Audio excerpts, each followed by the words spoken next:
very much. Drew, if you could please pronounce your last name for me.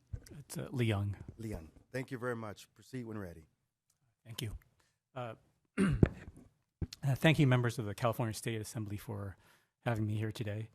My name is Andrew Drew Leung, and I'm a concept designer for the last 15 years, who started in the industry over 25 years ago in visual effects and animation. I'm one of the many craftspeople and working artists in the entertainment industry that has helped drive a significant portion of the economy in California.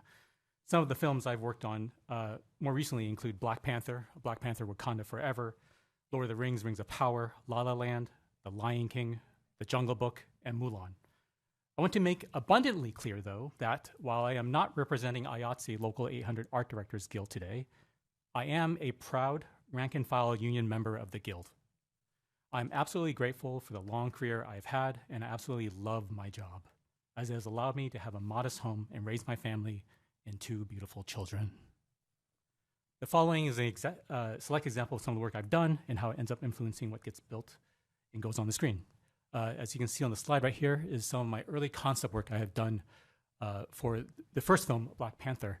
A lot of this is I'm using all sorts of stuff from painting to animation to get this done. My very background allows me to do this.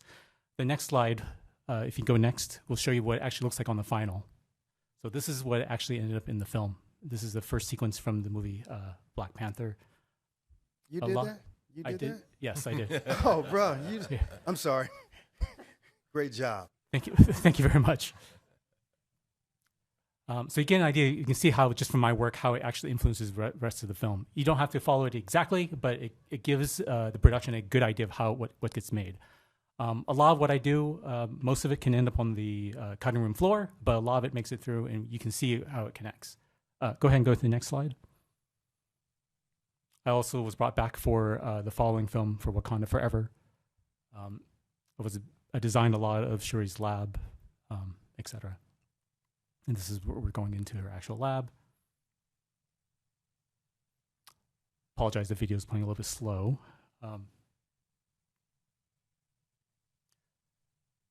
Anyways, let's go ahead and stop the slide. Thank you very much. One of the reasons why I've had such a long career is because I've always been at the forefront of technology and adapting to new tools that would not only speed up my process, but also allow me to break new boundaries in design that wasn't previously possible. Additionally, I am good at my job, not only because of the technology and tools I use, but because no matter what it is I'm working on, I put my heart and my soul into it. I remembered it was while I was painting Mowgli, the young Indian boy who befriends Baloo in Jungle Book, that I decided that I wanted to propose to my wife and start a family. I remember it was when I was figuring out how Galadriel from Lord of the Rings, Rings of Power, would scale the ice wall. It was when my wife had suddenly called me to the hospital for the arrival of my newborn son. A little over a year later, it was when I came up with the idea for the self-sustaining air bubble that would be controlled by Namor for the movie Wakanda Forever, that my wife would have her contractions, and shortly an hour later, I would be at the hospital again during COVID pandemic, while my daughter decided to arrive just a little ahead of schedule. We make the best movies in California, and consequently the world, because every one of my fellow union brothers and sisters put it all out there, laid bare on the silver screen. But never before in human history until the last several years has that very technology I'm using is now stealing my very own work, my heart and my soul, by scraping what I've done and regurgitating it back as cheap, poor imitation of what tech companies now sell as a product called AI, artificial intelligence. Never mind the fact that these companies have absolutely no knowledge on how the creative process in my field actually works. These companies are openly robbing hardworking, tax-paying Californians of their livelihood and relabeling it as a poor excuse for innovation. This is the greatest heist in the history of human intellect, and we are welcoming it by wasting it with billions of dollars in funding. To add further insult to injury, we are being told that this is inevitable and that we need to retool and retrain. But we have already retooled and retrained. Every one of my peers, including myself, know how to use it. If you can order a sandwich, you can use AI. If you can Google yourself, you can use AI. If you can string together consonant, vowel, consonant words, you know AI. And even if the answer is to take a different career path, name a single career right now where there isn't a lobbyist or a tech company that's actively trying to ruin it with AI. We are adapting and we are still dying.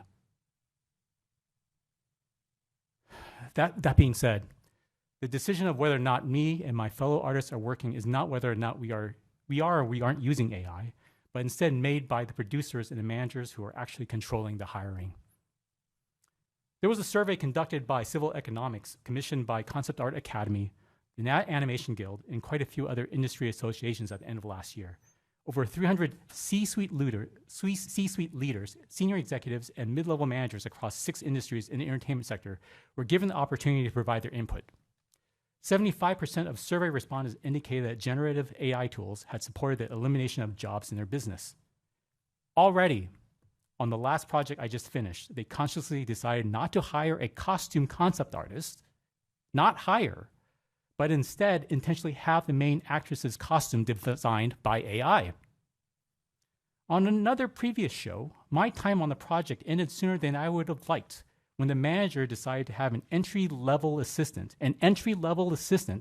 who was working at a fraction of my salary use AI.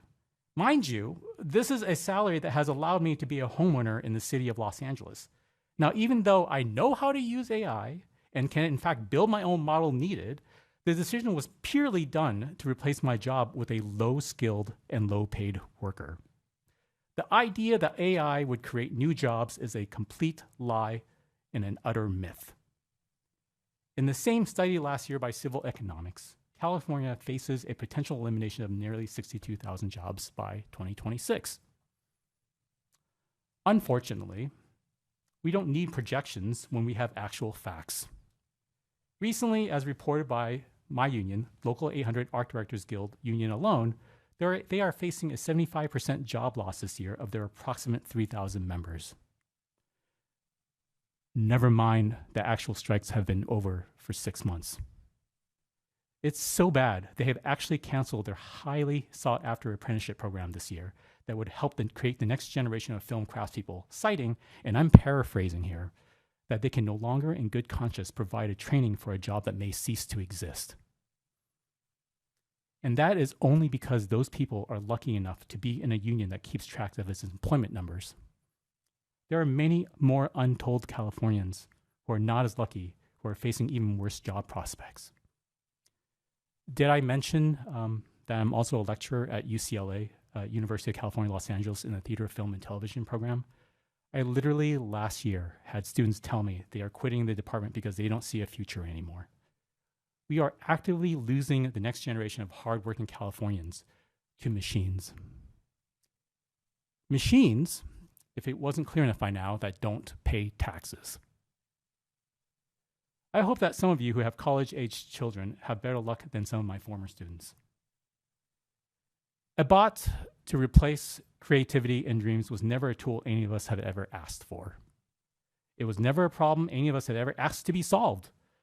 If this is innovation, and by adapting they mean get used to living in a car without a home, then this is not innovation at all, but a decimation of humanity itself and the complete annihilation of the great American dream.